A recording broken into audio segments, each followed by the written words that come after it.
Hey everyone, it's Dr. Natasha Nelson here with ADIO, Above, Down, Inside Out. It's the place where I break down the 5 pillars of health, from physical to chemical, emotional, mental, spiritual, and every episode is dedicated to one topic. So thank you for joining me today.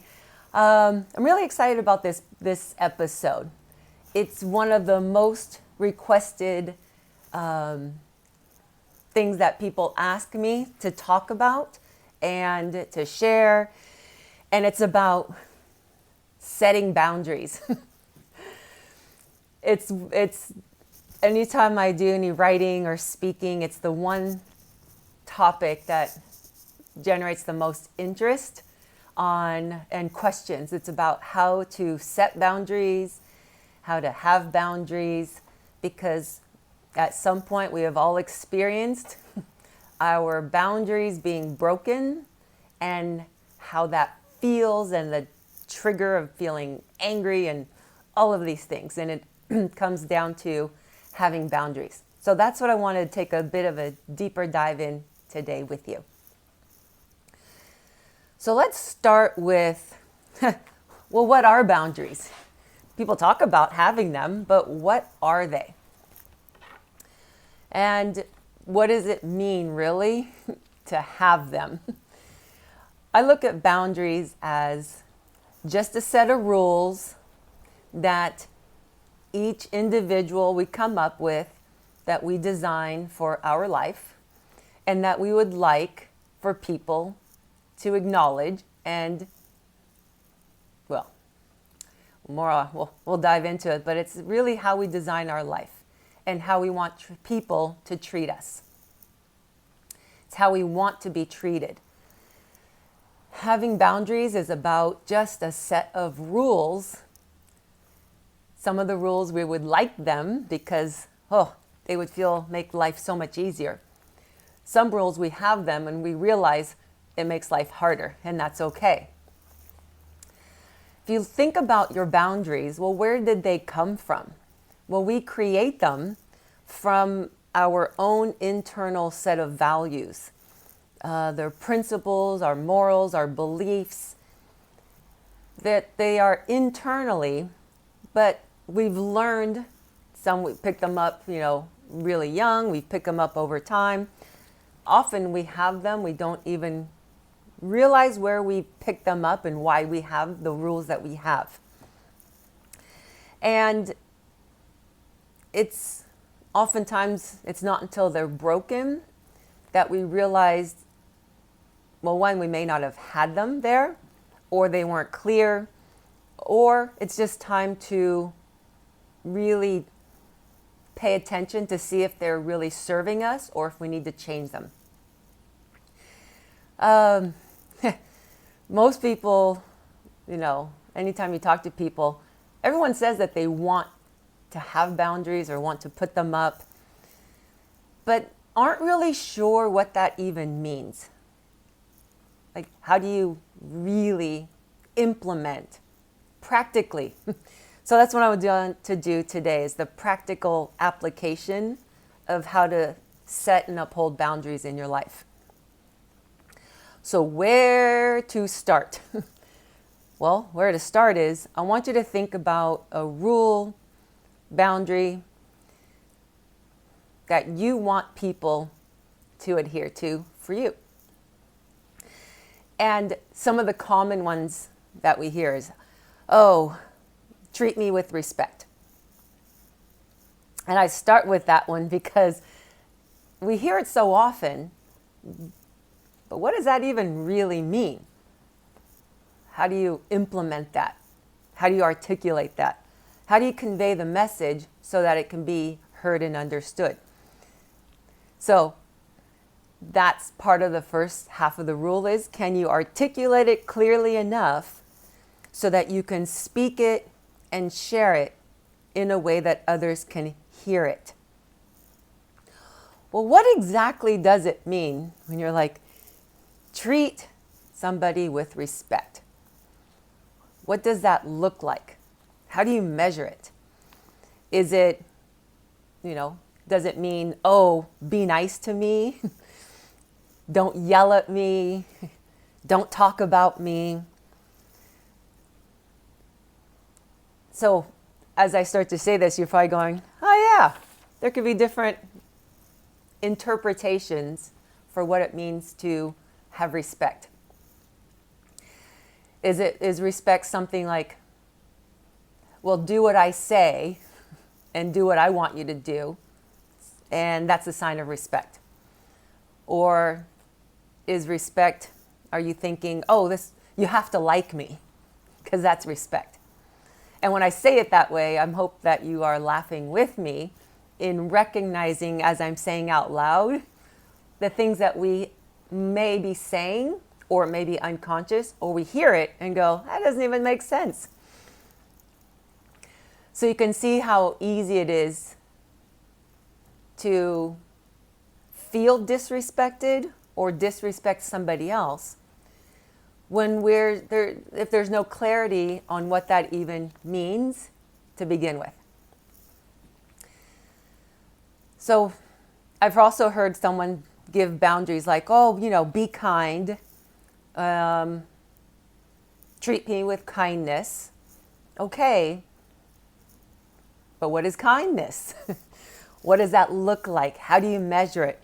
How do you really articulate that?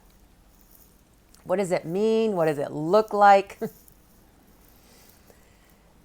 Because if you're just saying, oh, just be nice, that could also be interpreted as, well, that means you have to agree with what I say. Or maybe it means, don't hold me accountable, or I don't need to have any consequences for my actions, because that's what being nice is. That's what boundaries are.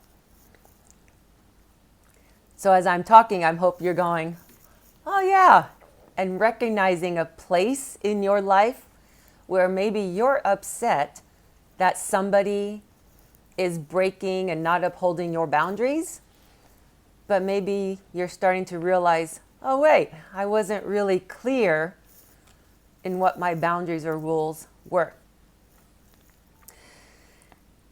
So boundaries need to be clear. They need to be definable. They need to be specific, and they need to have detail. And you might think, well, that's like a million things in a day. Well, yeah, kind of.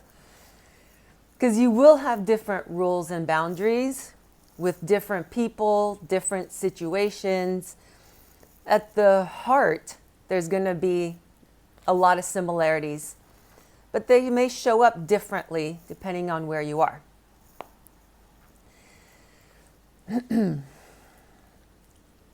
Having boundaries was one of those hard lessons for me when I first started my chiropractic practice. I had office hours that started at 7 a.m.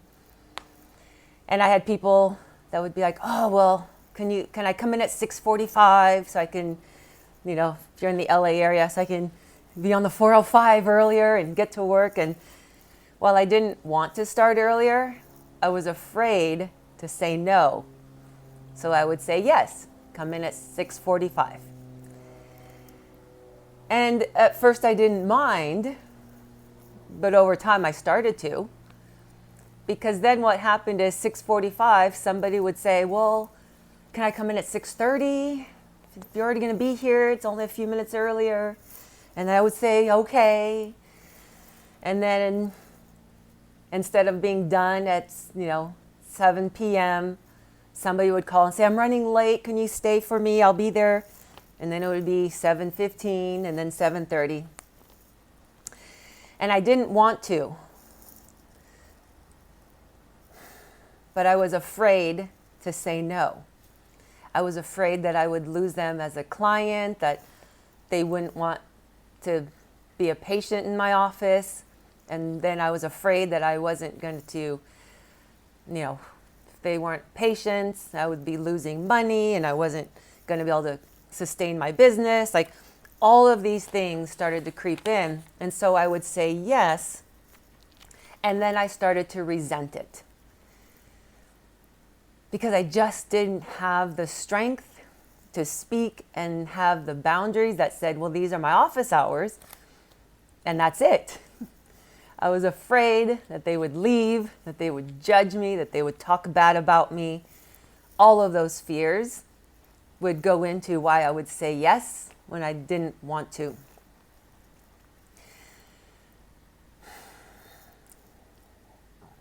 And that's the thing about having boundaries and wanting boundaries in our life, is we're going to have to go a little deeper if we want to uphold them and speak them. We have to get clear on, well, why are we even wanting this boundary in the first place? This is the big, not the big piece, this is the first big piece, is you have to be clear on why you want the boundary or rule to be there. And why do you want somebody else to acknowledge it and adhere to it? For me, in my office hours as a chiropractor and working, through the day, honestly, my body was tired, like physically would start to just feel really tired and hurt after so many hours and so many days and weeks. And part of the reason why I had the hours I had was so that I could stretch, I could warm up, I could cool down, I could stretch at night so that I can continue working every day. And those hours started to creep in. If I worked too early or late, it would creep into my ability to make sure I was eating healthy and stretching and doing all the self-care things that I needed in order to work every day. And instead of really valuing and honoring my self-care, I was afraid that people would leave and choose a different and go somewhere else. And I was afraid of that. And I admit it, and I was afraid of it. Until my body started to really hurt. And then really actually is when I was pregnant and I physically could no longer work certain hours, that I finally had the courage to just say, I can't. And this is part 2 of upholding boundaries. It's the upholding part. Because we could set boundaries and have rules, but if we don't uphold them, they don't matter. And this is where it gets into the nitty-gritty, is having boundaries means having the willingness to not be liked, to feel rejected, and to have consequences for broken rules, broken boundaries. The consequences is actually more or at least just as important as the boundary rule itself. Because if you don't have the ability to uphold the consequences, then there's no point of wanting a boundary.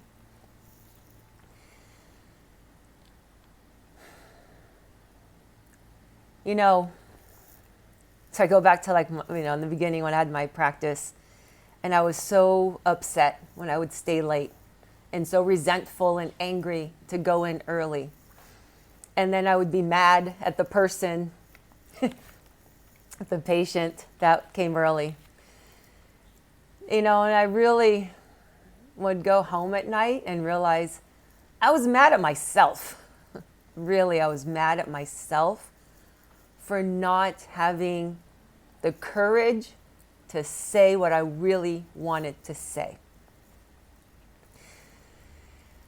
And then the courage came to finally go, I'm tired and I'm angry and I want to be home and this isn't working for me. I can't keep working these hours 7 days a week and neglect the rest of my life for my patients. As much as I love my work and loved what I was doing and wanted to be there, the anger and the resentment was starting to build, which was part of the burnout, and that's a different episode. But it was the courage to uphold the rules by having consequences and finding a way to be at peace with that. And so when I said no the first time, and the patient said, well, then I'll have to find another office, I had to say, okay, I will refer you to other offices, or you find another office that works for your schedule. And it sucked to do that. And it felt, I hated to do it. Yet I knew I had to, and I knew that I had to sit in the discomfort of it.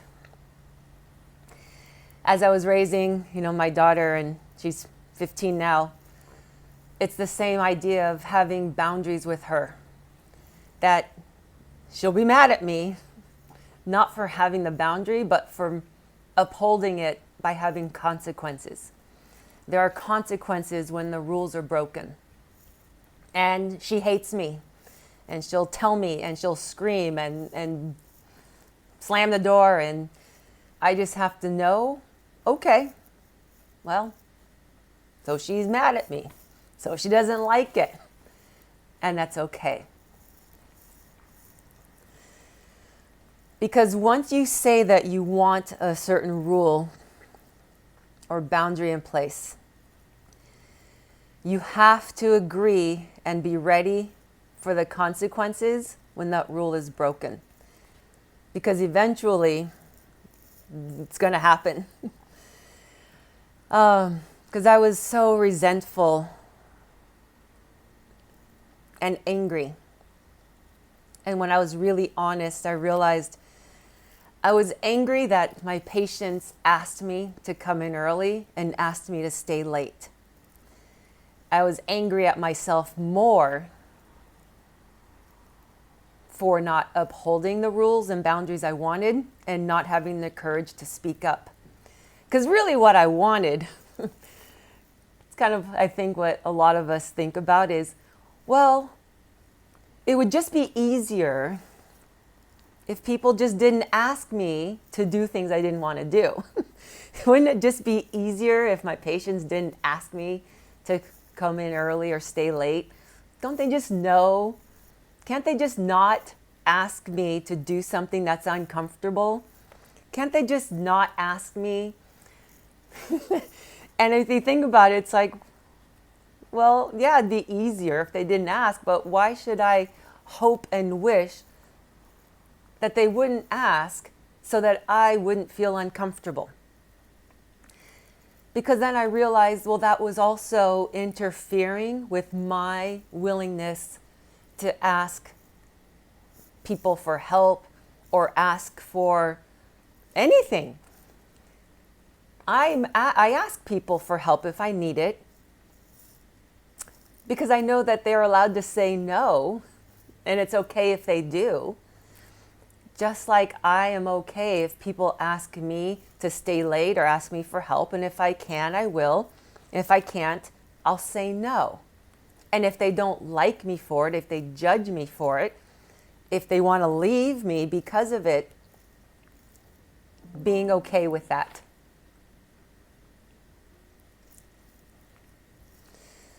So here's the deal.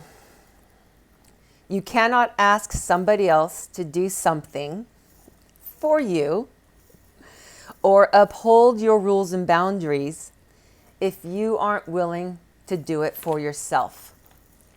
You cannot ask somebody to do something for you, to follow your rules, if you aren't willing to follow your own rules for yourself. If you aren't willing to say no, you can't expect people to say yes to make you feel good and comfortable for you. So this is the part 3, like the secret of really upholding boundaries, is being willing to feel uncomfortable. So when I started to say no to the extended hours, it was uncomfortable. And yes, it was uncomfortable that patients chose to leave. And it was uncomfortable speaking up. It's uncomfortable asking for help. But being willing to feel the discomfort is just that. It's feeling uncomfortable and being okay with it, being at peace with it. When my daughter's mad at me, it's okay because I know why I'm insisting on certain boundaries and rules.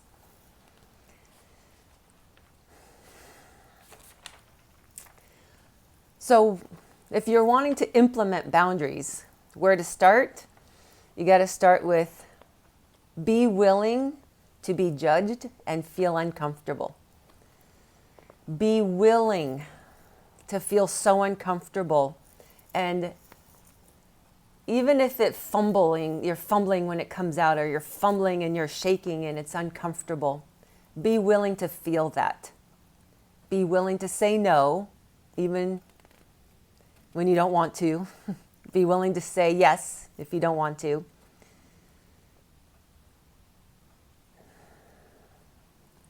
Because ultimately, at the end of the day, you're going to be looking at yourself in the mirror. And if you had the courage to say no and uphold your boundary and know why, you'll be able to look at yourself in the mirror. And looking at yourself with pride, with confidence, knowing that you had the courage to speak up, that feels good. That feels really good. And that's what you have to hang on to when you're feeling uncomfortable in the moment. And that's the really, really hard part, is the willingness to say no and feel uncomfortable and be able to look at yourself in the mirror and like who you are, like who you're becoming, like the person that has the courage to be yourself with your boundaries, the rules. And even if the other person doesn't like them or doesn't want them, you spoke up for them, for you, for yourself, your rules, your boundaries, how to be treated, and if necessary, how to walk away. So I'll do more, because upholding boundaries and setting boundaries is a big topic. And today was really the first start on dissecting all of this. So I want to leave you with this. It's harder than it seems, and it's easier than it sounds, and I know that you can do it.